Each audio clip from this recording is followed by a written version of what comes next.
Joliba FM, votre nouvelle radio urbaine.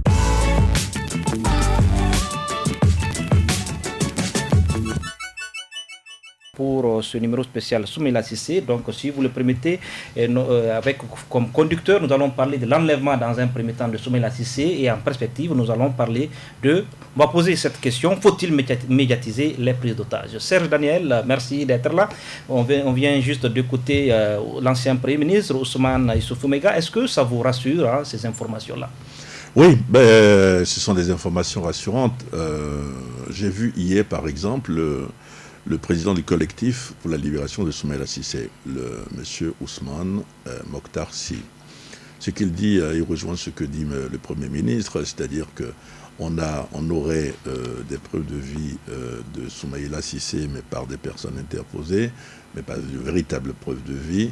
Il aurait reçu les médicaments qu'on lui a envoyés. C'est le gouvernement qui lui a envoyé des médicaments. Il aurait reçu ces médicaments-là.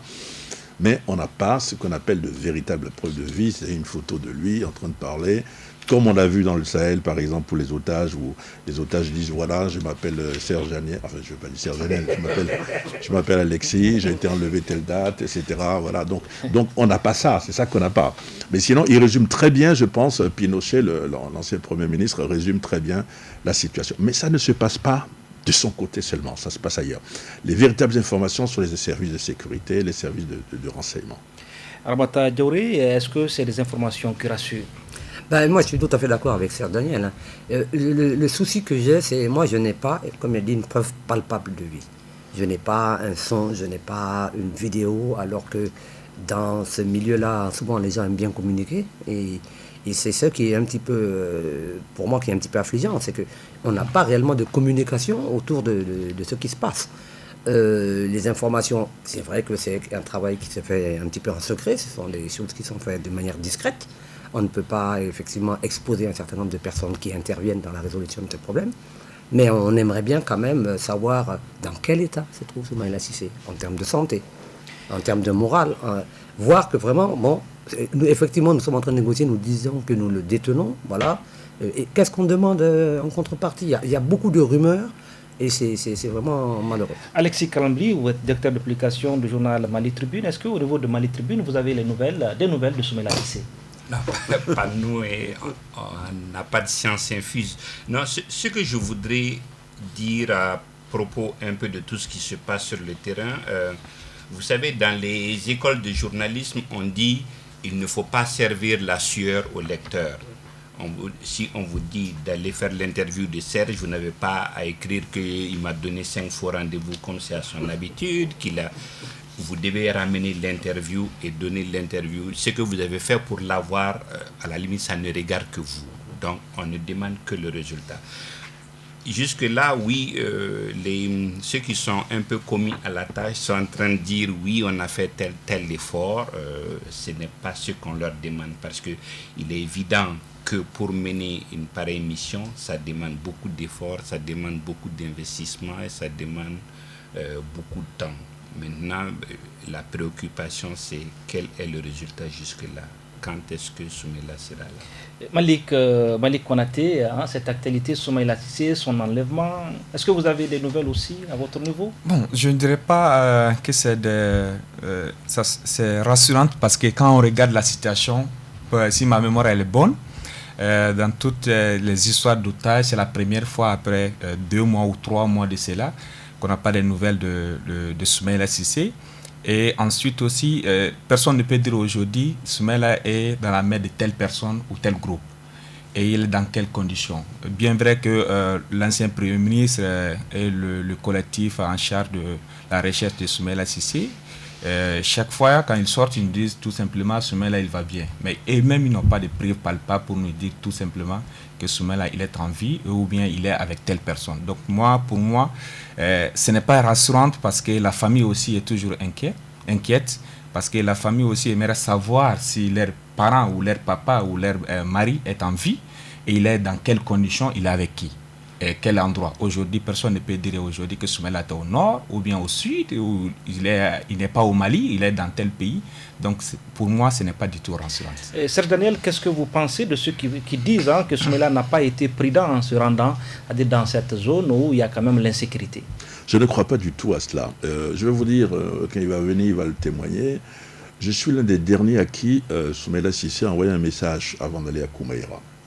Donc c'est quelqu'un de prudent. Pas par rapport à sa visite, mais je dis, c'est un homme politique que je connais, donc les traces sont là dans mon téléphone. C'est pas par rapport à sa visite, mais il m'a envoyé un message personnel, je veux dire. Donc je le connais un peu, c'est quelqu'un de prudent. Avant de partir, il a balisé le terrain. Vous savez qu'il y a une cohabitation, ou du moins une cohabitation, entre différentes forces dans le nord du Mali. Il y a des forces paramilitaires, il y a des forces militaires, il y a également ce que j'appellerais des groupes armés, les groupes armés qui sont dans le processus au plus ou moins, qui ont des forces. Je pense qu'il a balisé le terrain. Il a balisé le terrain. Ce n'est pas le moment, je trouve, de rentrer dans les détails pour dire oui, pourquoi, qui a fait ceci. Quand il va revenir, il va donner sous ces détails-là. Je pense qu'il a pris le maximum de programme, de précautions. Ensuite, il allait quand même dans le village de sa mère. Il allait chez ses oncles, chez ses tantes. Koumaïra, c'est le village de sa mère, pour ceux qui sont informés. Et quand vous allez dans le village de vos beaux-parents, ils en prennent le maximum de précautions pour vous protéger. Parce que c'est quand même une espèce de no-man's-land là, dans cette zone-là. Donc, je pense qu'il a pris les mesures. On ne prend jamais assez de mesures de précaution. Alexis est là, on était à Kidal ensemble. On donnait quasiment dans la même chambre, mais la nuit, quand ils ont tapé à sa porte, il est venu nous voir parce qu'il a eu peur. Donc, vous prenez jamais assez de précautions. Est-ce que vous voyez? Mais on ne peut pas dire que Soumaïla Cissé, c'est un va-t-en-guerre et que, voilà, il a voulu montrer qu'il pouvait se bomber tout seul la poitrine. Et je ne crois pas du tout à cela. Je voulais revenir sur ce que vous disiez tout à l'heure par rapport aux preuves de vie. C'est vrai que l'idéal aurait été d'avoir des preuves de vie de Soumaïla Cissé. Le fait de ne pas en avoir, c'est plutôt bon signe. Parce que dans ce milieu, quand il arrive quelque chose de grave à quelqu'un, on le sait tout de suite. L'humanitaire Germano, qui était enlevé, je crois, dans 1914, je ne me souviens plus, en 1910, il avait 78 ans, on n'avait jamais eu de preuve de vie en tant que tel, mais le jour où malheureusement il a été assassiné, on l'a su tout de suite. Eddie Daniel, c'est un Britannique qui a été enlevé, lui, en 2009, avec des Allemandes, des Suisses. Le jour où ils l'ont tué parce que son pays, la Grande-Bretagne, ne paye pas de rançon pour libérer les otages, on l'a su tout de suite, pourtant on n'est pas sur le terrain. Donc le fait de ne pas avoir de nouvelles directes, de preuves de vie directes, physiques, sur une vidéo de Soumaïla Cissé, de mon point de vue, par expérience, c'est plutôt bon signe. Mais la meilleure chose qui puisse nous arriver, c'est d'avoir une preuve de vue où on dit oui, c'est moi Soumaïla Cissé, etc. Voilà. Mais ce n'est pas forcément une mauvaise chose, ce n'est pas mauvais signe que de ne pas avoir de preuves de vie. Ramata Diaouré, sur cette même question. Je suis tout à fait d'accord avec Serge. On est souvent d'accord. Oui. Soumaïla n'est pas un fanfaron ni quelqu'un qui va jouer le matamor. Et en plus, il est dans sa zone.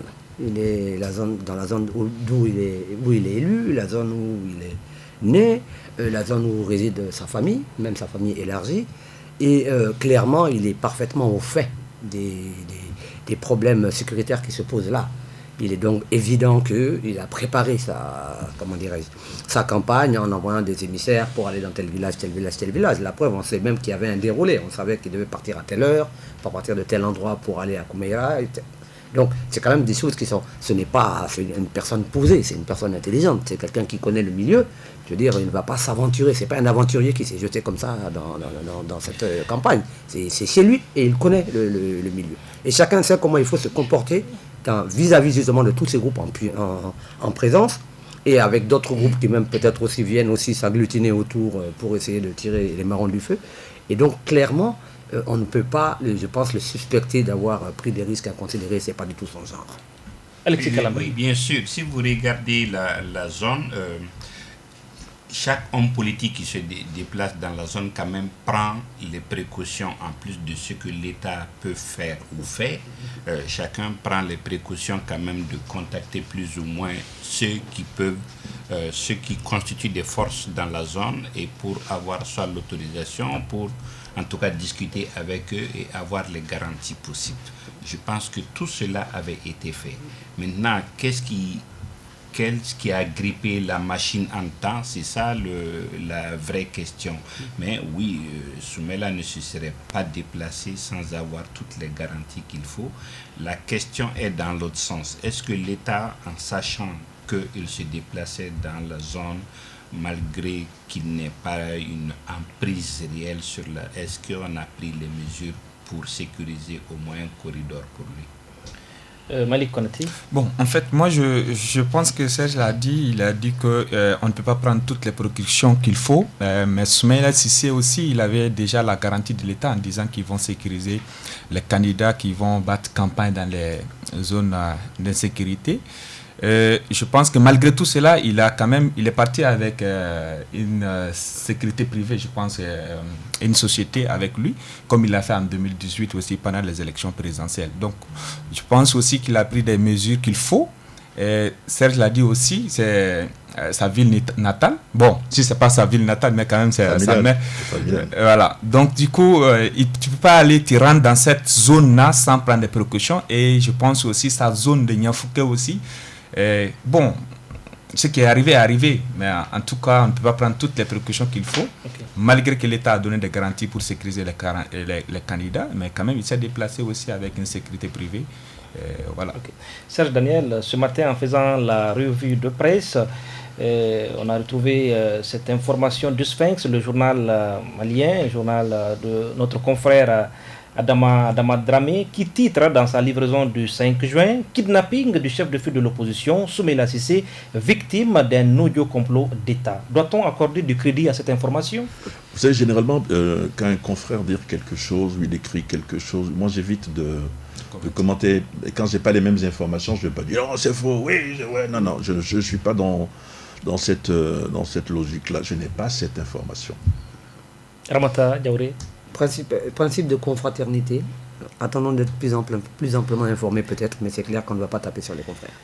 Non, peut-être qu'il a donné vous devez nous éclairer davantage s'il a donné les preuves qu'il a, mais oui, c'est un confrère qui l'a dit, on suppose qu'il prend les précautions qu'il faut, mais je n'ai pas les moyens de dire si c'est vrai ou si c'est faux. Malik Konati. Je ne dirais pas le contraire aussi, parce que peut-être qu'il a ses preuves, et moi, je ne peux pas dire le contraire parce que je n'ai aucune preuve si c'est faux ou vrai. Donc, on attend voir la suite. Ok, presque 3 mois qu'on n'a pas les nouvelles de l'honorable Soumaïla Cissé. Que pensent les Maliens de l'enlèvement du chef de file de l'opposition malienne? La réponse dans ce micro-trottoir de Mario Touele Diallo et Aminata Estraoré. Je m'appelle Dr Béfon Cissé, je suis médecin.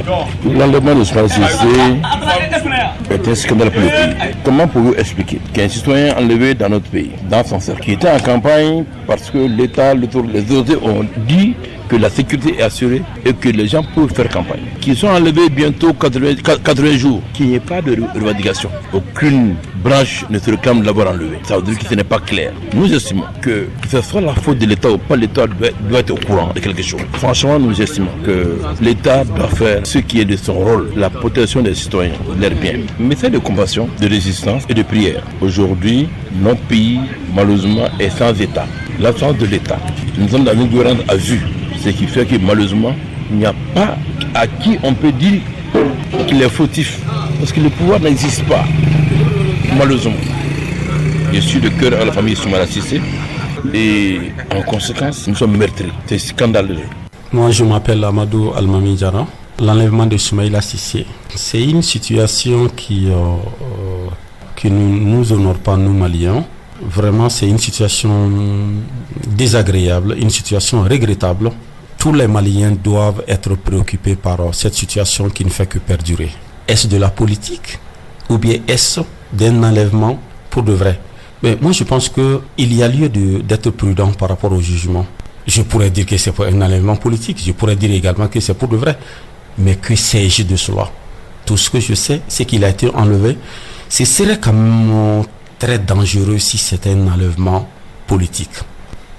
Comme solution, ce serait mieux que le président, s'il le faut, rencontre ses pairs africains et ses pairs même à travers l'Europe à travers l'Amérique, essayer de tout faire pour essayer de conjuguer les efforts afin que Soumaïla nous revienne sain et sauf. Donc je joins ma modeste voix à la voix de tous ceux-là qui m'ont précédé pour exprimer leur solidarité à l'égard de la famille de l'honorable Soumaïla Cissé. Moi, c'est Keita Moussa. Oui, l'enlèvement de Soumaïla Cissé, on a constaté ça avec un grand regret dans une grande nation, avec un peuple diversifié et qui, à travers aucune communication, on n'a pas pu avoir Soumaïla Cissé ou le repérer ou le localiser. Je pense que cela signifie que la crise de ce pays est une crise de communication. Je le regrette très très amèrement. Bon, moi je n'ai pas de proposition à faire au gouvernement parce que le gouvernement s'est engagé il y a à peine 2 mois. Mais moi, dans ma vision, très sincèrement, Soumaïla il sera parmi nous dans les jours et semaines à venir et en parfaite santé. Non, la famille Madame Cissé doit savoir que ce qui est arrivé à son mari fait partie de la lutte. La lutte politique dans un environnement d'insécurité, on ne sait pas d'où sort l'ennemi. Il faut qu'elle soit très courageuse et préparer ses enfants pour bien accueillir son mari dans les semaines à venir, je le dis très sincèrement. Serge Daniel, on vient là d'écouter quelques Maliens qui sont prononcés sur l'enlèvement de l'honorable Soumaïla Cissé.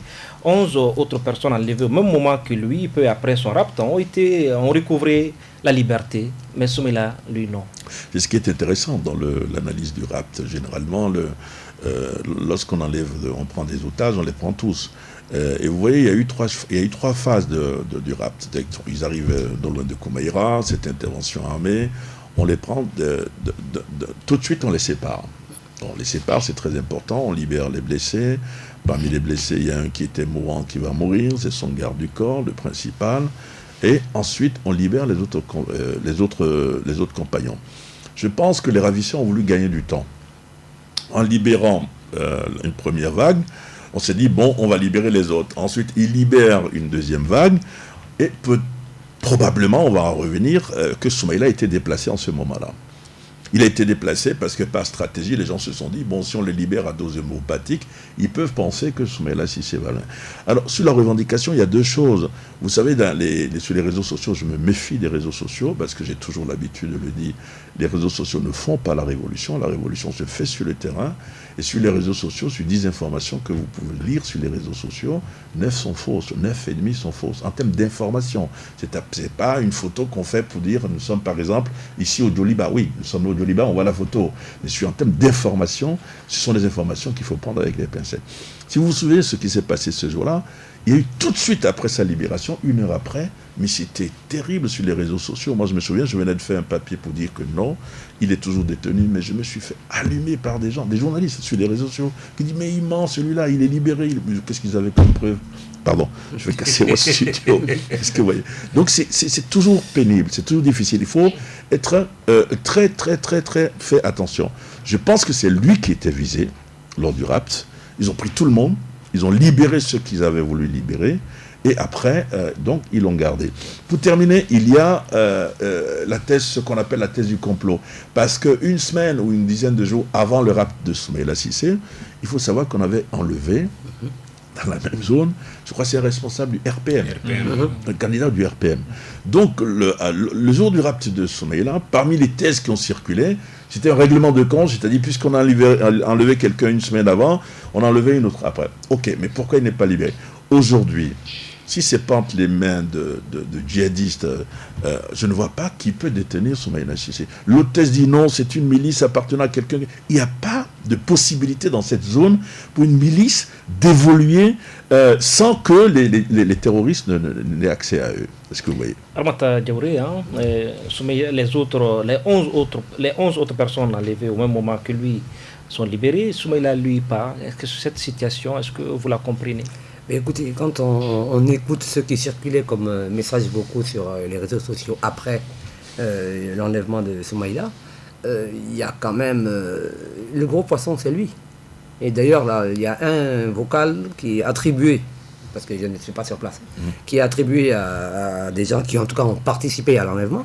Parce que nous sommes aussi dans une situation où on se demande si peut-être que quelqu'un a enlevé pour le compte de quelqu'un d'autre, parce que tout c'est possible. tout est possible.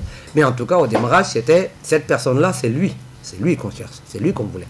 Et c'est lui qui est en fait est le chef de file de l'opposition, c'est lui qui est la personnalité publique très connue. Et c'est quand même une grande première. Je veux dire, c'est la première fois que j'entends que dans un pays, le chef de file de l'opposition ou l'opposant numéro 1 est enlevé comme ça. Sauf qu'on est au Mali, que nous vivons un contexte particulier où des enlèvements, effectivement, il y en a plein. Il y avait eu, effectivement, dans la même zone, l'enlèvement d'un candidat du RPM. Il y avait eu la semaine d'avant l'enlèvement d'un autre candidat à Bourem. Et donc, les enlèvements de candidats et d'hommes politiques dans la zone sont assez fréquents. Le problème, c'est que c'est vrai que le mode opératoire, dans ce cas-là, montre quand même, c'est lui qui était visé, c'est lui qui était recherché. On ne sait pas ce qui a donné lieu au fait qu'il y ait eu un affrontement armé qui a entraîné et des blessés, des morts et la mort d'un homme. Est-ce que quelqu'un a voulu se rebiffer? On ne sait pas comment les choses se sont passées. Mais ce qui est certain, c'est que la personne qui a été visée, qu'il voulait, c'était lui. Alexis Calambri. Oui. Vous savez pourquoi d'abord on prend des otages? C'est très souvent parce qu'on veut monnayer, on a besoin de ressources ou on veut faire de la publicité. Et certainement dans le cas de Soumaïla, on retrouve ces trois ingrédients. Pendant longtemps, il n'y avait pas d'Africains qu'on enlevait parce que il y avait les Occidentaux. Et ça rapporte plus, ça fait plus de publicité. Et maintenant, il n'y en a plus. Et on a besoin, eux, de renflouer les caisses et de faire en sorte qu'on parle de nous et d'avoir des monnaies d'échange. Alors, dans le cadre de Soumaïla, il n'y a pas eu de revendication. Donc, on peut éliminer l'aspect publicité pour le moment. Ça veut dire, soit il était visé parce qu'on sait que c'est un gros poisson qui peut certainement rapporter plus. C'est un gros poisson que l'on peut échanger contre plus. Et voilà, ça c'est des raisons qui expliquent. Et en plus de tout ce que les autres ont dit, on se rend compte qu'il y a quand même des espoirs. Quand on voit un peu, je pense qu'il y a eu des prisonniers qui ont été libérés à la demande des ravisseurs. Je pense que, comme Pinochet l'a dit, il y a encore des démarches de part et d'autre. Peut-être que c'est des prémices. Ali Konaté. Oui. En fait, je pense que Soumaïla Cissé, comme les autres l'ont dit, c'est un gros poisson. En même temps, Soumaïla Cissé, il faut le dire, c'est la deuxième personnalité politique du pays, parce qu'il a été deuxième à l'élection présidentielle 2018. Donc on peut dire en quelque sorte, c'est l'homme numéro 2 du pays. Donc prendre Soumaïla Cissé en otage, c'est parce qu'il n'y a pas eu de communication autour, comme Soumaïla, comme les autres otages, parce que quelque part, Soumaïla Cissé considère aujourd'hui comme si un Ibeka a été pris en otage, parce qu'il était avec lui au deuxième tour. Donc prendre Soumaïla avec les autres, ensuite libérer les autres et maintenir toujours Soumaïla, c'est un message tout simplement pour dire que c'était lui qui était visé. Et nous détenons et nous avons toujours la force de résister toujours, parce qu'on avait dit à un moment donné que les djihadistes n'avaient plus de force exercée dans ces zones-là. Okay. Donc c'est juste montrer tout simplement que nous sommes là et nous pouvons faire quelque chose. Je voulais ajouter, si vous permettez, que en fait les ravisseurs sont aussi otages de la situation. Ils sont otages de la situation parce que s'ils ont gardé Soumaïla Cissé vivant, c'est parce qu'il avait plus de prix vivants que décédés ou blessés. Donc si les médicaments sont... ils ont reçu effectivement les médicaments, ça veut dire qu'ils le veulent vivant aussi. Mais eux, les ravisseurs sont aussi otages de la situation, parce que tant qu'il n'y a pas de dénouement, ils sont également otages de la situation. Ils demandent deux choses visiblement, notamment la libération de djihadistes emprisonnés. Peut-être pas seulement au Mali, parce que d'après ce que j'ai appris, ils devraient demander la libération d'un Syrien, de ressortissants syriens qui seraient dans un pays voisin. Donc il y a peut-être autre chose, parce qu'ils sentent qu'ils ont besoin aussi d'argent, ça c'est évident. Ce qui est important, et j'en aurais terminé, c'est que l'affaire Soumaïla Cissé n'est pas une affaire de l'État, c'est une affaire d'État. Puisque lorsque Macron appelle Ibeka, le président Ibeka, c'est aussi de Soumaïla Cissé qui parle. Lorsqu'il y a une réunion par visioconférence de la CEDEAO ou de l'Union et l'UEMOA la dernière fois, c'est de Soumaïla Cissé qu'on parle également. Donc ce n'est plus une affaire malienne seulement, c'est une affaire internationale, une affaire d'État, mais en même temps c'est une affaire qui intéresse tout le monde à cause de la carrure de celui qui a été kidnappé. Armata Diawole, comment expliquer que depuis l'enlèvement de Soumaïla Cissé, il n'y a pas eu de revendication? Jusque-là, on n'a pas de revendication.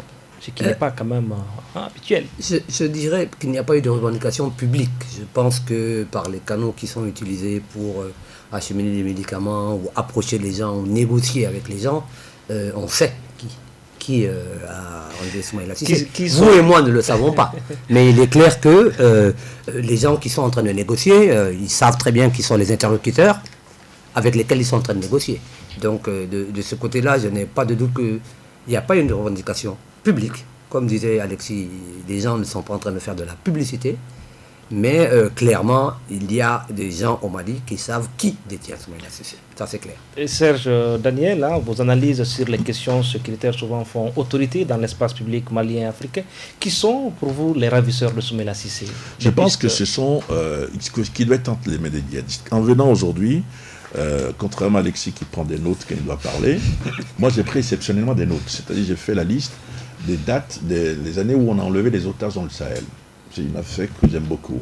Et quand vous prenez ça, il n'y a pas eu de revendication tout le temps. Par exemple, quand ils ont enlevé en 2008 le couple autrichien en Tunisie pour le ramener au nord du Mali, il n'y a pas eu de revendication. Donc la revendication, c'est pas forcément nécessaire. Mais comme le disait mon ami, tout de suite, effectivement, il y a des canaux par lesquels on dit c'est nous, voilà ceux qui ont pris les Soumaïla, voilà ceux qui l'ont. Voilà. Je pense qu'aujourd'hui, qu'il est entre les mains de Koufa et de Yadar Ali. Mais quand on dit Koufa, c'est Yadar Ali, parce que Yadar Ali, c'est le patron de Koufa, si vous voulez. Je pense que, d'après ce que je sais, il est entre les mains de ces gens-là. Et la dernière fois, c'était au mois dernier, si vous faites attention, si vous avez des amis à l'aéroport, on vous le dira, il y a un vol spécial qui a quitté Bamako, il y avait 2 personnes à bord, je ne vous dirai pas lesquelles, qui sont allées en Algérie et qui sont revenus 6 heures après à Bamako. J'ai appris que c'était pour discuter aussi de la libération de Soumaïla Cissé. Donc si vous mettez l'Algérie là-bas, le sud de l'Algérie étant le nord du Mali, c'est plutôt dans cette bande-là de Yadar Ali. Je ne dis pas que physiquement il est là-bas, mais si vous voulez, pour moi, aujourd'hui, il est entre les mains de ces gens-là. Alexis Kalambri, sur la revendication. Non, il est évident que à ce stade, personne ne l'a dit publiquement, mais puisque les gens se parlent, puisque on sait quels sont les groupes qui écument la zone, il est facile de se faire des idées. Mais en plus, le fait que, comme Serge le disait tout de suite, on connaît un peu les katibas qui sont dans la zone et le mode d'organisation. On sait également très souvent quand ils enlèvent soit des hommes politiques du genre Soumaïla ou des humanitaires, quelles sont les revendications qu'ils font. Donc, ça ne peut être que de ce côté qu'on peut prospecter pour savoir qui l'a enlevé. Ali Konaté. Bon, en fait, comme la grande sœur l'a dit, c'est difficile aujourd'hui de connaître qui sont ces ravisseurs. Peut-être ceux qui sont en négociation avec eux, c'est eux qui peuvent nous dire, mais même eux aussi, quand ils sont devant la presse ou quand ils veulent communiquer, ils disent tout simplement, nous sommes en négociation, mais en négociation avec qui et dans quelles conditions. Donc aujourd'hui, on ne peut pas dire que Soumaïla est dans telle main ou il est avec telle personne. Donc pour moi, voilà. Je voulais rapidement dire 2 choses.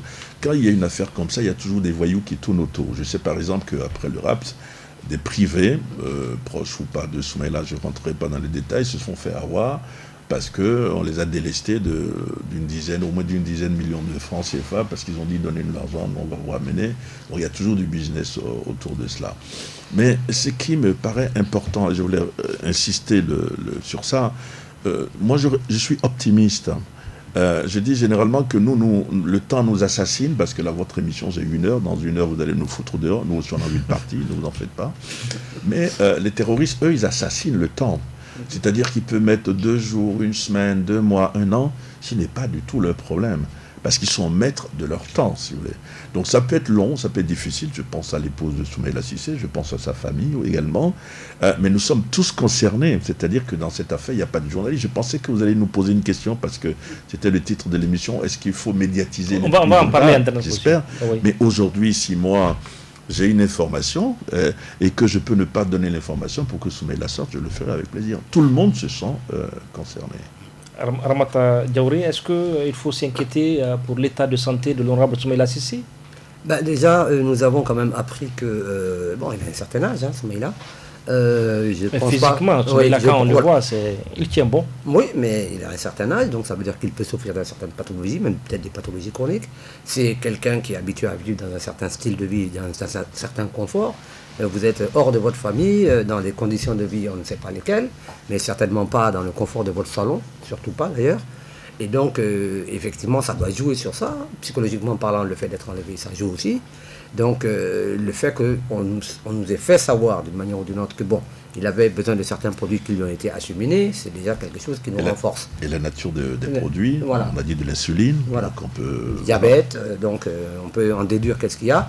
Et c'est donc, et il est très précieux pour les gens qui le tiennent. Parce que si on envoie des médicaments comme ça, et à ce niveau-là, il est vraiment précieux pour les gens. Ça veut dire que c'est un otage précieux, prestigieux. C'est un otage précieux, prestigieux, un gros poisson, quelqu'un qui peut leur rapporter beaucoup plus que si on vous enlève, vous et moi. Vous et moi, nous ne servons à rien si on nous enlève. On va aller donner quoi? Qu'est-ce que l'État va faire? Donc, les gens vont faire des choses. Reporters sans frontières va sonner... Ça, c'est clair. Ils vont sonner l'alerte. Me concernant, c'est sûr. Alexis Calambri, quand même, il y a aussi une autre interrogation. Soumaïla Cissé enlevé dans une zone d'insécurité, c'est vrai, mais aujourd'hui au Mali, il y a la force des Nations Unies, il y a la MINUSMA, il y a Barkhane. On ne comprend pas avec tous les moyens technologiques que possèdent ces forces étrangères. En fait, il y a à ce niveau une bureaucratie qui est très pesante. D'abord, ce n'est pas leur mission première à ce niveau-là. Ensuite, maintenant, pour les dévier ou les amener à faire cela, ça va prendre du temps. Mais sans compter que nous sommes en train de parler du Sahel, où il n'y a pas de frontières. C'est possible qu'ils se retrouvent au Tchad, qu'ils se retrouvent en Algérie, qu'ils se retrouvent dans le Tégargar. Donc, c'est une grande zone. Et d'ailleurs, malgré, vous êtes en train de parler de ces forces qui sont chez nous, mais malgré leur présence, regardez l'espérance de vie de nos terroristes. Donc ça veut dire que, Soumaïla ou pas, il y a déjà énormément d'efforts qui se font, mais avec peu, on ne dirait pas peu de résultats, mais quand même, nous avons des terroristes qui ont une espérance de vie plus longue qu'ailleurs. Ça veut dire quelque chose déjà. Malik Konaté. Oui. Ça sera très difficile souvent de parler après les doyens. Ce que moi je vais tout simplement dire aujourd'hui, malgré la présence des forces étrangères, je pense que les forces étrangères, souvent, ils ont du mal à cerner la situation. Je dis la situation parce que quand on regarde la condition où Soumaïla a été enlevé, parce qu'il était en campagne. Et lors de ces campagnes aussi, il avait été dit que les candidats seront protégés par les forces armées maliennes dans les zones d'insécurité, ceux qui sont dans les coins reculés du Grand Nord, tels que Kidal et autres, peut-être que les forces étrangères. Mais après, juste après l'enlèvement de Soumaïla Cissé, on a eu quand même une mobilisation autour, parce que la MINUSMA, même la femme de Soumaïla Cissé, a été transportée par la MINUSMA. Et je pense qu'ils sont impliqués quelque part, en train de faire quelque part pour que Soumaïla puisse retourner chez lui. Mais en tout cas, ce que moi, je n'arrive pas à cerner un peu, c'est la condition où Soumaïla a été enlevé et après, alors qu'il y avait... c'est-à-dire, il y a quelque chose qui ne cloche pas en fait chez moi. Parce que quand on regarde, Soumaïla a été enlevé le matin et quelques heures après, même les proches de Soumaïla ont annoncé qu'il a été libéré. Comme Serge l'a dit sur les réseaux sociaux. Moi-même, j'ai vu ça partout. C'est incroyable. Et je me suis dit, mais est-ce qu'il... L'IRD sont partis à faire un communiqué rapidement. Oui, c'est parti à faire un communiqué rapidement, mais il y avait des proches même de Soumaïla qui avaient même confirmé. Moi, j'ai même appelé des gens au téléphone. J'avais même confirmé, j'ai dit, bon, je vois une information sur les réseaux sociaux. On a dit, il n'y a même pas une heure de temps, Soumaïla a été enlevé par des bandits armés. Mais une heure plus tard, paf, je vois sur les réseaux sociaux. Est-ce que vous pouvez confirmer? Ils disent que oui. Mais j'ai pris mon temps et le moment où je suis en train d'écrire même, telle personne a dit ça, sensiblement, j'ai vu le démenti du communiqué qui a été signé par le maître Demba. Et après, je me suis dit, bon, qu'est-ce qui ne va pas réellement? Parce qu'après, même ceux qui ont été libérés après, même si on les demande, ils ne veulent pas parler. Même juste le moment où ils ont été enlevés, ça a été passé comment, il y a eu quand même un mort d'homme. Donc, c'est-à-dire de nous donner une explication, ce qui s'est passé, jusqu'à présent, on n'arrive pas. Avant de donner la parole à Ramata Diaouré, ce que vous dites, je confirme cette thèse-là, parce que souvent on essaye de rentrer en contact avec eux, ils vous disent qu'ils sont bien traités, mais ils ne parlent pas, ils sont assez prudents. Peut-être que c'est des consignes, on ne sait pas, Serge va nous éclairer. Ramata Diaouré, déjà sur... Ce que je voudrais ajouter sur ce qu'il a dit là, d'abord, effectivement, concernant les gens qui ont été enlevés en même temps et libérés, obligatoirement, il y a la consigne de ne pas trop parler, parce que sinon vous mettez en danger la personne qui reste dans les mains des ravisseurs. Déjà, on vous briefe autour de ça. Quand vous avez été otage, on vous briefe une fois qu'on vous libère, pour savoir ce que vous pouvez dire ou pas. Ça, c'est une première chose. La chose qui m'a le plus stupéfaite, c'est qu'il y a même eu des gens qui, à partir de Paris, ont annoncé le décès de Soumaïla. Oui. Et ça a circulé partout. Et moi, je me rappelle, quelqu'un disait tout à l'heure qu'on a failli le gifler quand il a dit quelque chose. Moi, une fois, il y a une personne qui m'envoie sur WhatsApp un truc, j'ai dit c'est faux. J'ai dit la personne est enlevée, il est aux mains de ses ravisseurs. Non. La personne qui dit ça est une responsable de l'URD qui réside en Europe, c'est elle qui donne l'information. Et quelqu'un qui est de Ségou qui me dit, j'ai dit écoute, excuse-moi, moi, le frère, un des frères de Soumaïla Cissé, Samba Cissé, un de mes plus grands amis, je veux dire, il n'y en a pas de nouvelles, il n'y a pas eu de nouvelles, et je l'avais quitté le matin au téléphone. J'ai dit non, il n'y a pas, en tout cas pour le moment, officiellement, la famille n'a pas une nouvelle concernant un décès de Soumaïla Cissé. Okay. On a circulé de tout. Mais vous connaissez les réseaux sociaux, les gens qui veulent faire le buzz. Et comme disait tout à l'heure Serge, quelqu'un même qui veut se faire mousser et qui veut escroquer par rapport à ça, ils vont le faire. À qui profite Ramata Diaouré cette désinformation?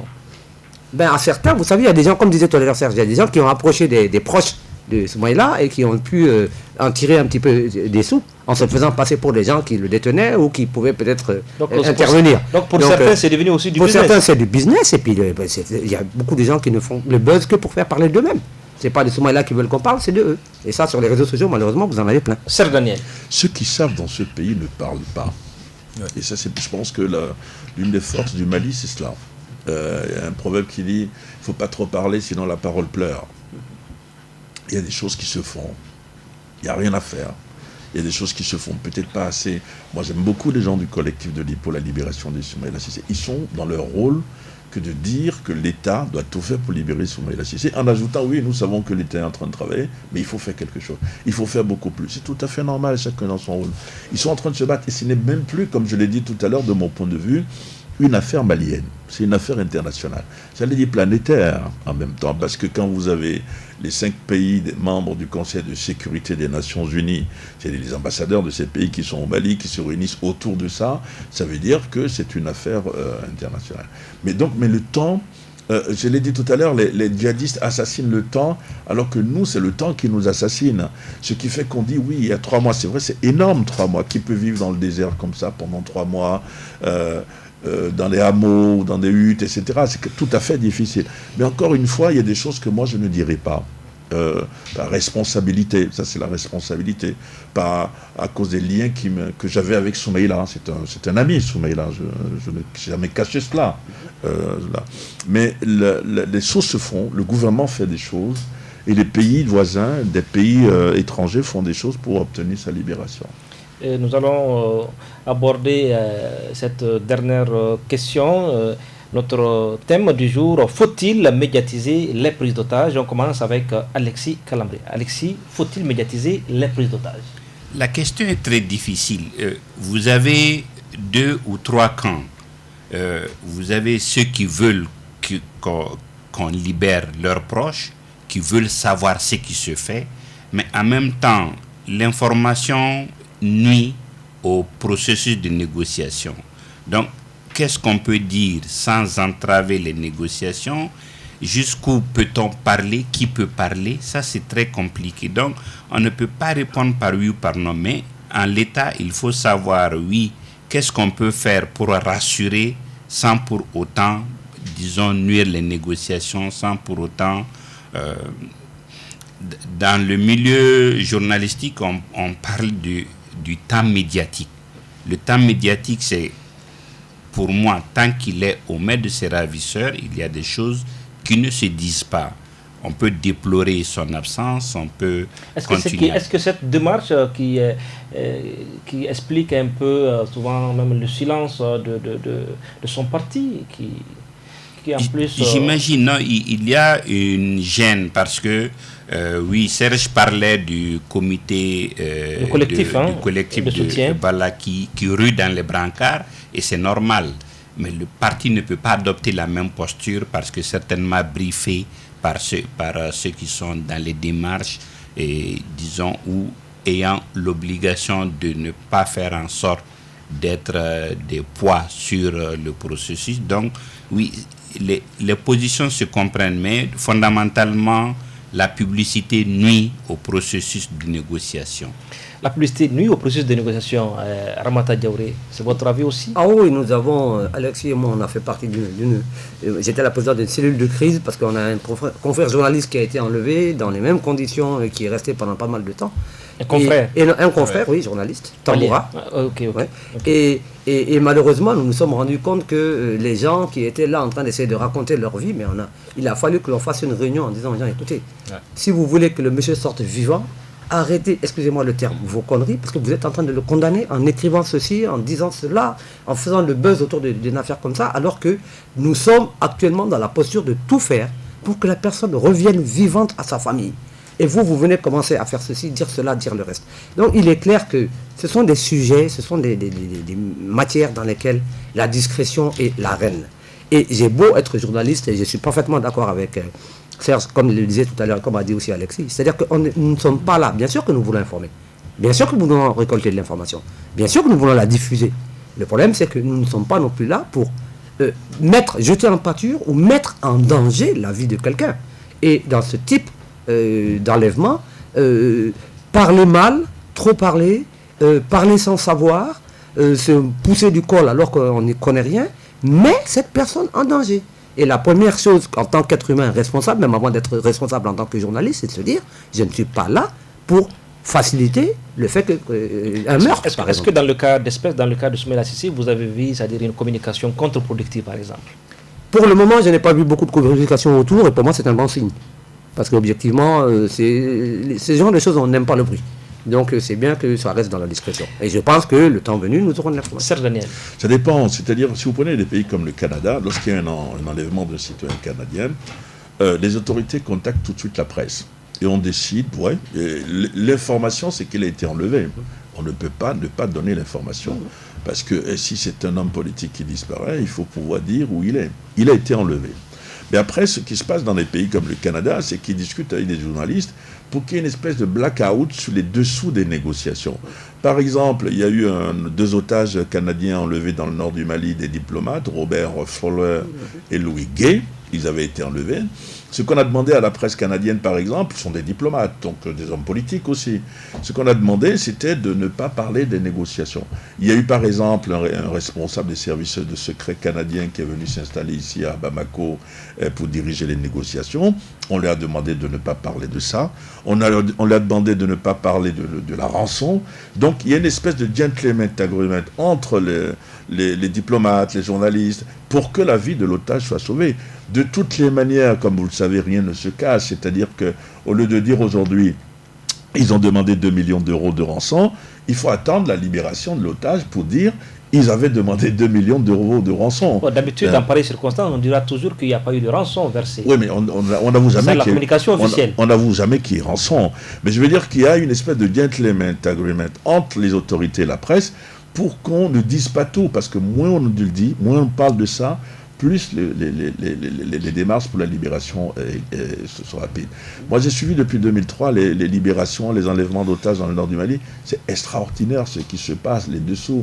Vous devenez forcément complice à un moment de ceux qui négocient ou les diplomates des pays d'où sont originaires les otages parce qu'ils savent que vous êtes informés.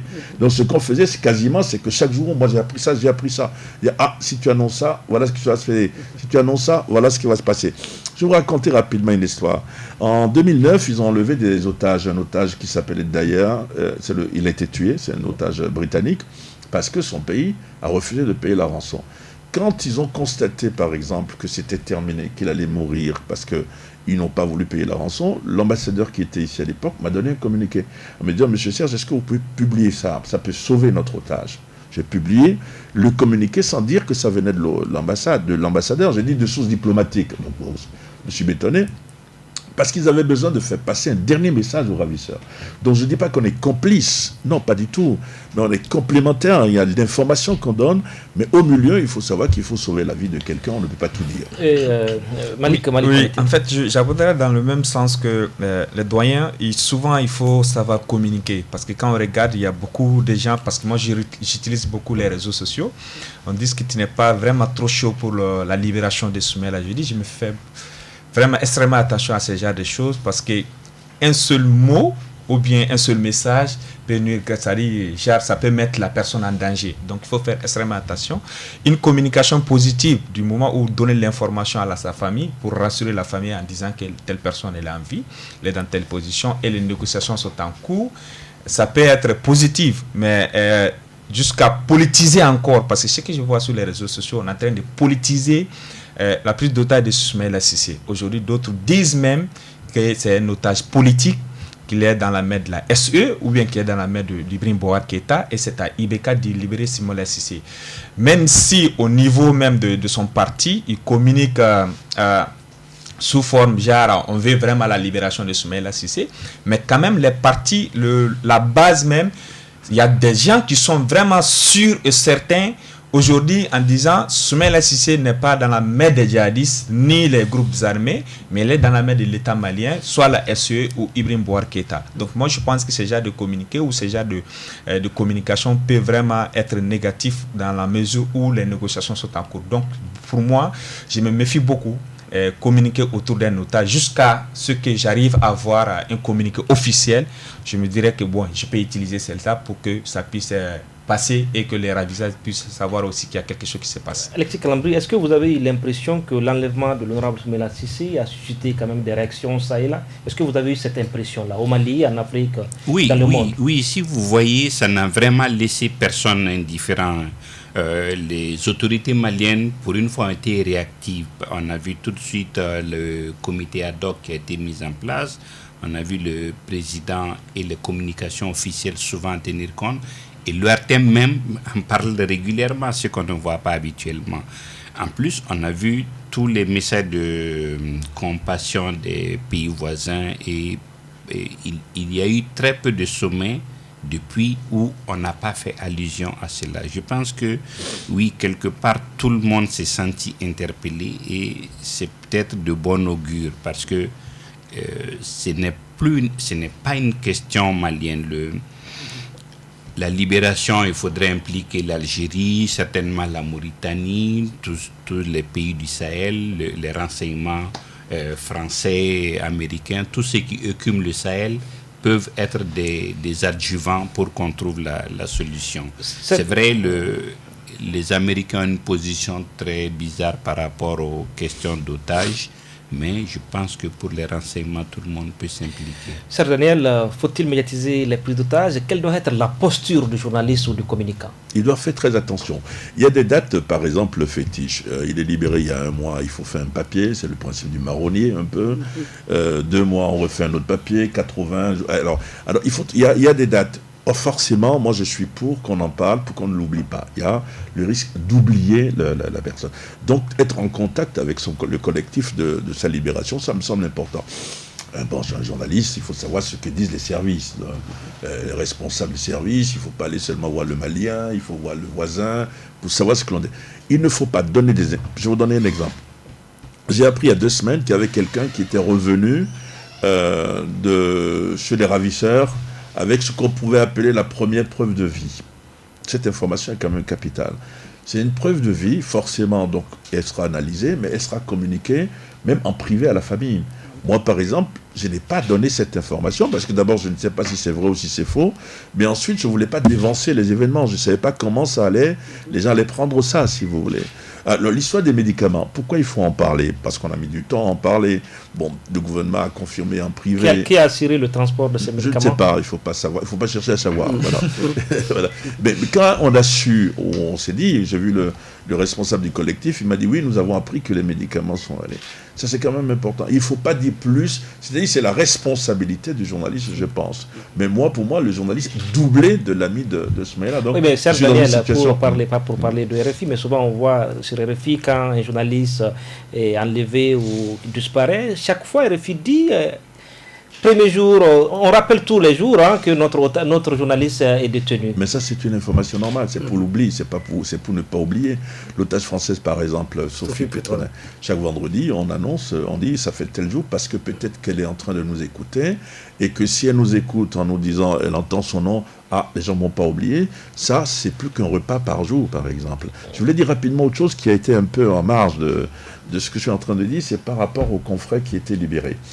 On dit on ne parle pas beaucoup. C'est-à-dire, généralement, les gens ne parlent pas beaucoup avant, pendant les négociations, et surtout après. Quand je vois ce garçon, j'ai l'impression qu'il est terrorisé. Est-ce que c'est là-bas qu'on lui a dit, si tu parles, on va te... Mais donc, il faut prendre des précautions avant, pendant et après la livre. Il ne parle pas, il n'a pas fait de livre jusque-là, ici à Katanga, puisque pourtant il est journaliste. La posture de journaliste... Il n'a pas à faire de livre. Voilà. Il faut vous mettre un petit peu il est traumatisé, à sa place. C'est quelqu'un de jeune, quelqu'un qui se retrouve enlevé en allant juste présenter des condoléances pour le décès d'un oncle, qui se retrouve aux mains de certaines personnes. Et c'est aussi quelqu'un qui en a pris plein la figure quand il a été libéré, puisque c'est lui qui a été accusé avec le monsieur qui était magistrat d'avoir occasionné la libération de ceux-ci contre leur vie. Vous portez ça. Vous portez le fait que vous avez été un otage. Vous portez le fait que pour d'abord arriver à trouver où est-ce qu'il fallait aller, c'était très très compliqué. Il y a une partie de sa famille qui a participé, il y a une partie de la famille qui n'a pas participé. Il ne peut pas, ce n'est pas un amusement. Je veux dire, ce monsieur-là, il sera marqué à vie. Ce qu'il a vécu là, il est marqué à vie. Et en plus, il a sa famille qui habite dans cette zone-là et tout ça. Et vous pensez que les gens vous laissent partir comme ça en ne vous disant pas, si demain on connaît tes parents, s'il arrive quelque chose, ta maman ceci, ton cousin cela. Vous êtes en plus encore plus responsable de la vie d'autres personnes par rapport à ce que vous allez dire. Donc, lui, il est et au plan personnel et en tant que journaliste. Alexis Kalambri, toujours la posture journaliste par rapport aux prises d'otages. Oui, c'est la responsabilité surtout, parce qu'on sait que on doit informer, mais jusqu'où peut-on parler sans mettre en danger la vie de ceux qui sont là-bas? Jusqu'où peut-on parler sans, disons, contrarier les négociations? Jusqu'où peut-on parler sans créer même des antécédents? Parce que, à la limite, quelqu'un peut parler, disons, être libéré quand on devient vocal à un certain niveau. Peut-être que ça va compromettre soit ceux qui sont là-bas, soit les prochaines occasions. Donc oui, le journaliste a vraiment à mesurer ses propos, à savoir ce qu'il doit dire. C'est une grande responsabilité. Malik Konaté. Oui, bon, moi je pense qu'il faut toujours Est-ce que le blogueur aussi, vous avez cette même responsabilité-là? Si, souvent on a des difficultés à contrôler certaines personnes parce que d'autres aussi sur les réseaux sociaux, Serge a posé la question et Grand Saint aussi la même chose en disant qu'est-ce qu'il gagne dedans. Parce que les blogueurs aussi cherchent souvent à avoir, je ne sais pas comment dire, être les premiers à annoncer quelque chose ou à avoir plus de visibilité ou plus de likes, plus de partages et certaines informations puissent les permettre d'avoir certaines notoriétés ou avoir aussi une visibilité sur la toile. Donc, je pense qu'on doit vraiment extrêmement faire attention à ce genre d'informations parce qu'il s'agit de la vie d'une personne.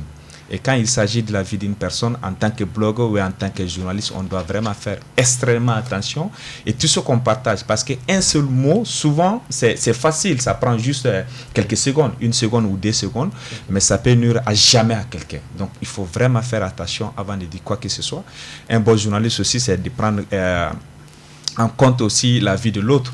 Parce qu'on communique pour les gens, et souvent si tu communiques pour les gens, il faut vraiment faire extrêmement attention de ne pas nuire à la vie de l'autre. Il nous reste 3 minutes pour conclure cette émission. Serge Daniel, déjà sur l'avenir politique de Soumaïla Cissé. Écoutez, il y a une chose qui frappe quand même, il n'est pas là, il a été élu dès le premier tour. Il n'a pas voté, il a été élu dès le premier tour. Il a battu campagne quand même. Il a battu quasiment, mais on ne l'a pas laissé voter, je vais vous dire. Donc, s'il était là, à l'Assemblée, il serait l'Assemblée, on ne sait pas si on ne va pas dissoudre l'Assemblée bientôt.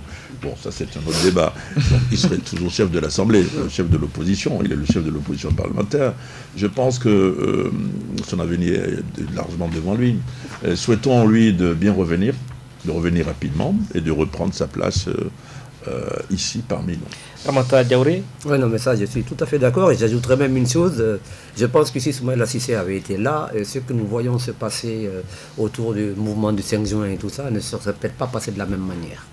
Et là, il manque à ce pays, clairement. Il manque à ce pays, clairement. Alexis Calambri. Oui, il a de l'avenir encore, Sylvain. Le bon côté qu'on peut retenir de tout ça, c'est que à la limite, tout le monde parle de lui de tout temps maintenant. Donc, ça peut compter à l'heure où on doit se compter. Oui, je dirais tout simplement, il a toujours sa place sur l'arène politique parce que quand il était à l'Assemblée nationale, on a vu ce qu'il a pu faire. Et aujourd'hui, à son absence aussi, on a vu son parti, même les députés ont donné, le parti a donné des directives à ses députés. Mais si Soumaïla était là, ils allaient suivre immédiatement Soumaïla. Mais à son absence, ils ont pris une autre direction. Je pense que Soumaïla, toujours, il a sa place à l'Assemblée nationale. Peut-être, il peut être le président de l'Assemblée nationale. Bon, on verra bien. Quand même, il a sa place toujours. Malik Konaté, merci. Je rappelle que vous êtes le président de l'association des blogueurs du Mali. Oui. Alexis Calambri, merci. Je rappelle que vous êtes le directeur de publication du journal Mali Tribune. Merci d'être là. Merci. Ramata Diaouré, merci. Merci à vous. Vous êtes secrétaire de rédaction de l'hebdomadaire Journal du Mali. Serge Daniel, merci. Journaliste et écrivain, directeur de publication du journal La Lettre confidentielle du Mali. Merci, Serge. Merci. Mesdames, Messieurs, c'est la fin de cette émission consacrée à l'enlèvement de Soumaïla Cissé, émission que j'ai eu l'immense plaisir de présenter. Merci de votre fidélité toujours renouvelée au programme de Joliba FM. Bye bye pour un autre rendez-vous de la rédaction. Joliba FM, votre nouvelle radio urbaine.